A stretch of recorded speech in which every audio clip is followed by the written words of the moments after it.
احترام اور شکر.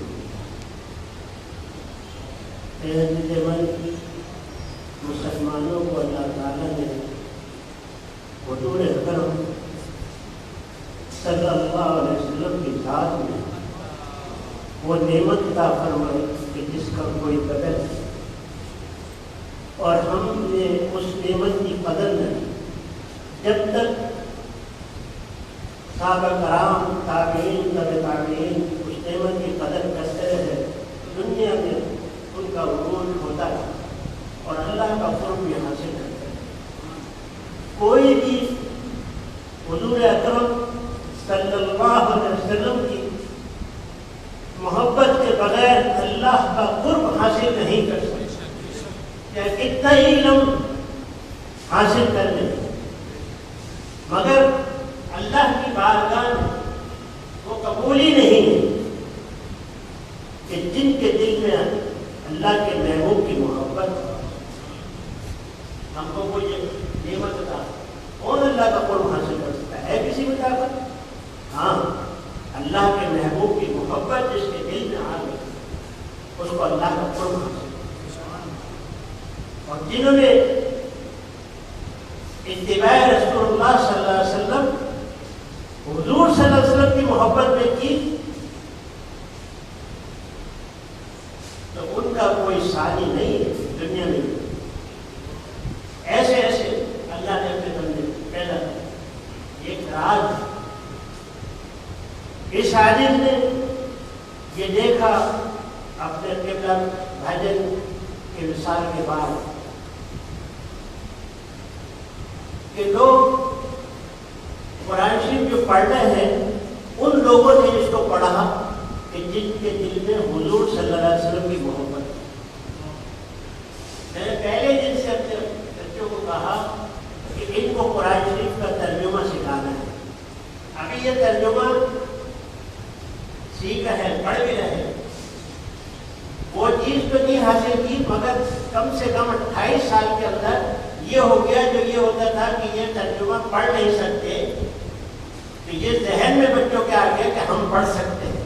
ایک چیز نہیں ہوتی ہے نا، اور ایک چیز سے مانوس نہیں ہوتے، مگر 28 سال محنت بھی لگی اور کروڑ روپیہ لگا کہ یہ اس بچے اور بچیاں اس نتیجے میں پہنچ گئے کہ ہم پڑھ سیکھ سکتے ہیں اور اس سے انس بھی ہو گئے، جیسے کہ ابھی آپ نے دیکھا.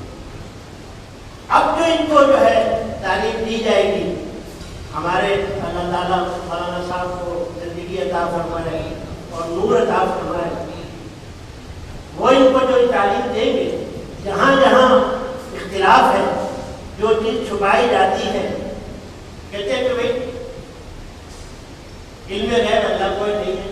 حالانکہ موسیٰ علیہ السلام کا واقعہ پڑھتے ہیں کہ موسیٰ علیہ السلام کو اللہ تعالیٰ نے ایک بندے کے بعد بھیجنے جاؤ اس سے وہاں دو چیزیں ہیں کیونکہ ٹائم کم ہے نا، اس میں بہت بحث ہوتی ہے نا، ادھر ادھر نہیں. حضور کی ذات تو آپ وہ تو اللہ کا ایک بندے ان کے پاس بھیجا، وہ موسیٰ علیہ السلام سے بڑھ نہیں گئے.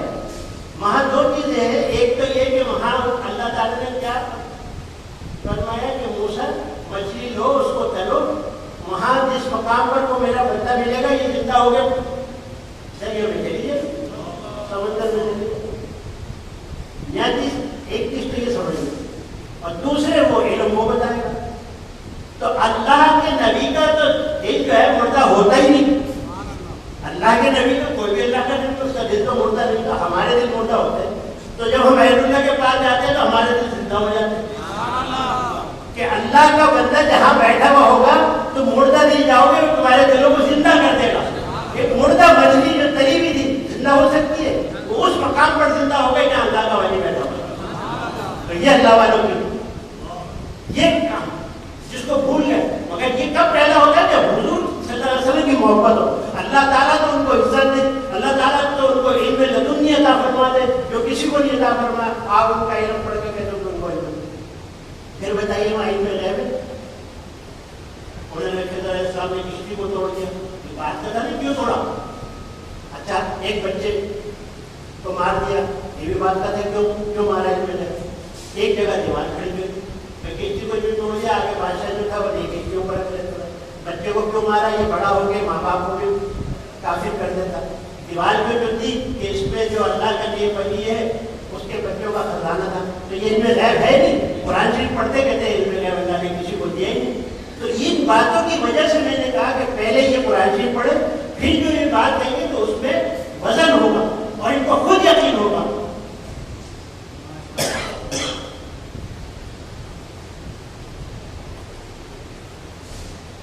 یہاں تک اللہ نے کیا, اور جو ان کے نگراں ہیں وہ یہ سمجھ کے محنت کیا کرے حافظ قرآن کی, ان کی غلطیوں کو نہ دیکھا کرے, حضور صلی اللہ علیہ وسلم کے ارشاد کو دیکھے. حضور صلی اللہ علیہ وسلم سے جب پوچھا گیا کہ حافظ اولیاء اللہ کون ہے, تو آپ نے کہا حافظ قرآن.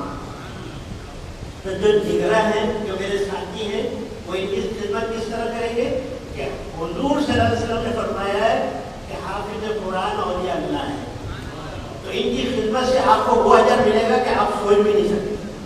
اب ان کی نگرانی ہے. چھوٹے چھوٹے بچے ان کو نہیں بھی پتا, ان کو قرآن شریف سمجھانا بھی ہے, جو اس میں سے سمجھیں گے ان کو گرامر بھی سمجھانی ہے, اور جہاں جہاں اختلاف ہے, جہاں جہاں وہ ہے حاضر نازل کا وہ بتانا ہے. بتاؤ قرآن ہی بتا رہا ہے کہ جو میری جہاں میں چلتے ہیں, عبادتیں کرتے ہیں, صفت اللہ کا رنگ کر جاتا ہے. بھائی جس پہ اللہ کا رنگ کر دیا تو اس کا حاضر اور نازل کیا رہ گیا, ظاہر اور باطن کیا رہ گیا؟ اللہ ہی تو ہے, اللہ کی بات ہے. ایک چیز چڑھ گئی, یہ ایک راز ہے جو انسان کو بنایا کہ وہ اپنی اہمیت کو نہیں سمجھتا. وہ جس میں ہم دنیا میں رہ رہے ہیں نا, ہم اس کو سمجھ رہے ہیں, مگر جس وقت ہماری روح نکلے گی تو یہ خواب ہو جائے گا ہمیشہ کے لیے. اور جہاں ہمیں ہمیشہ کے لیے جا رہا ہے اس کی محنت ہم بہت کم کر رہے ہیں, اور جہاں سے چھوڑ کے جانا ہے اس کے لیے ہم محنت بہت زیادہ کر رہے ہیں. بس یہی اولیاء اللہ بتاتے ہیں.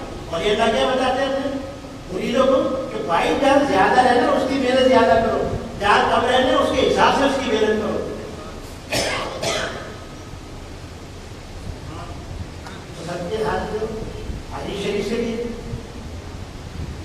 جیسے ابھی آپ نے لالا بھائی نے آنکھ بن جاتا ہے, اس کے ہاتھ بن جاتا ہے, اس کے پیر بن جاتا ہے اللہ تعالیٰ. تو بھائی جب اللہ تعالیٰ نے اپنی صفات سے نوازے تو اس کو سب چیز عطا ہو جاتی ہے. آپ یہ نہیں کہہ سکتے یہ عطا ہوا یہ نہیں عطا ہوا, یہ جاہل لوگ کہتے ہیں. اس لیے ان کو قرآن شریف پڑھایا جا رہا ہے. 28 سال میں یہاں تک ایک ہوتے ایک دن ہوتے. اب آپ کی ذمہ داری ہے, ہر ایک کا ایک وقت ہوتا ہے. آج کی جو تقریب تھی وہ ہمارے جد المرشد کے خلیفہ اول حضرت لالا بھائی جان کی, اور آپ 53 سال کی عمر میں وصال ہو گئے 6 جون کو. اور آپ ہی یہ حج کی جو دعا ہوتی تھی آپ کیا کرتے تھے, یہ محفل آپ نے قائم کی تھی, حج والے دن کی دعا کہ اللہ تعالیٰ ان کو بھی نوازتا ہے تو اس کے لیے کیا ہے ان کی سب میں ہم بھی ان کی نماز انما الاعمال بالنیات, نیت کے اوپر ہوتا ہے. وہاں نعمتیں دے رہا ہے تو کہو گے اللہ تعالیٰ تو وہاں دے رہا ہے, سب ہم کو بھی دے دے تو یہاں بھی دے دے. پھر آپ کو یہ محفل ہوگی تو بھائی جان کے مدینہ میں. تو یہ سمجھ میں آئی بات کہ قرآن شریف کا پڑھنا ضروری ہے, اور حضور صلی اللہ علیہ وسلم کی محبت نہیں ہے جب تک گھبراتے رہو, مطمئن نہ ہو. اور محبت جب ملتی ہے کسی کی نظر سے ملتی ہے, جو چیز جس کے پاس ہوگی وہی تو ملے گی نا. اللہ والوں کے پاس محبت ہوتی ہے تو محبت اللہ بھی مل جاتی ہے, محبت رسول بھی مل جاتی ہے. بس اتنی سی بات ہے. تو آج ان کی یہ محفل بھی تھی اور آپ نے ان کے ارشادات بھی دیکھے, اور میری دعا ہے کہ آپ کو بھی اور ان بچوں کو بھی اللہ تعالیٰ ولی بنائے, بچوں کو بھی ولی بنائے, اور حلقہ رحمانی میں ایک ہے جاری اور ساری رہے. ہمارے جد المرشد فرماتے تھے کہ حلقہ رحمانی میں بولتے ہوئے ولی پیدا ہوا. ہم یہ قرآن شریف سے بچے پڑھ رہے ہیں نا, پڑھ رہے ہیں. تو بھائی آپ یہ سب لکھا جا رہا ہے, تو اب کیا لکھا جا رہا ہے کہ اس زمانے کے اندر, اس وقت کے اندر کہ حضور صلی اللہ علیہ وسلم کے جو ہم غلام ہیں, کہ میرا غلام ایک ابرار تھا, اس کے ساتھیوں نے قرآن شریف جو میں نے اپنی امت کو دیا تھا خوب پیسہ لگایا. یہ لکھا گیا نہیں لکھا گیا, یہ جھوٹ کہنا تو بتا. اس زمانے میں میرا ایک غلام تھا ابرار, اور اس کے ساتھیوں نے میرے کلام کو پڑھانے کے لیے جو اللہ تعالیٰ نے مجھے دیا تھا اور کہا تھا اس کو اپنی امت کو یہ تحفہ دے دو, اس کو پھیلانے کے لیے اپنی ساری زندگی اور پیسہ لگا دیا. یہ کیا کم نصیب کی بات ہے. توفیق